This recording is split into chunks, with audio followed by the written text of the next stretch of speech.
Il-Gazzetta kulħadd irrapportat li f'għaxar snin bejn l-2012 u l-2022 il-perjodu li jkopri bejn l-aħħar sena sħiħa tal-Gvern Nazzjonalista ta' Lorenz Gonzi u s-sena l-oħra taħt it-tmexxija ta' Robert Abela, il-paga medja nazzjonali żdiedet b'5,570 euro.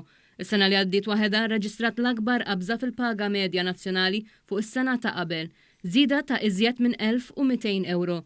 Din iċ-ċifra hi kważi 3 darbit aktar miż-żieda li kien hemm bejn l-2012 u l-2013. Is-sors ta' din l-informazzjoni huwa l-istħarriġ dwar il-ħaddiema u s-suq tax-xogħol, magħruf bħala Labour Force Survey.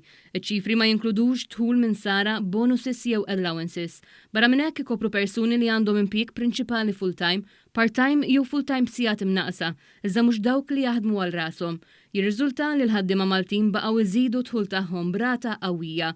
Dawk li jaqalgħu iżjed mill-medja fis-sena jirdoppjaw fl-istess perjodu ta' bejn l-2012 u l-2022. Dawk il-ħaddiema bidħul li jaqbes l-20,000 euro fis-sena tal-paga medja nazzjonali irdoppjaw fuq 10 snin qabel, meta l-paga medja kienet kważi 6,000 euro inqas. Fl-istess ħin dawk il-faxex ta' ħaddiema b'salarji ogħla minn 25,000 euro. Saħansitra ittriplaw u kwadriplaw. Dawk li jaqgħu taħt il-livell ta' 20,000 euro naqsu b'madwar 14,000 persuna meta mqabbel mal-2012. Fl-2012 aktar minn nofs l-impjegati f'pajjiżna kellhom dħul taħt il-15,000 euro. Flimkien ma' ruxmata miżuri oħrajn, din iż-żieda fil-paga medja nazzjonali għenet biex ikompli jonqos il-faqar fil-pajjiż, inkluż dak sever, kif ħabbar din il-ġimgħa stess l-Uffiċċju Nazzjonali tal-Istatistika.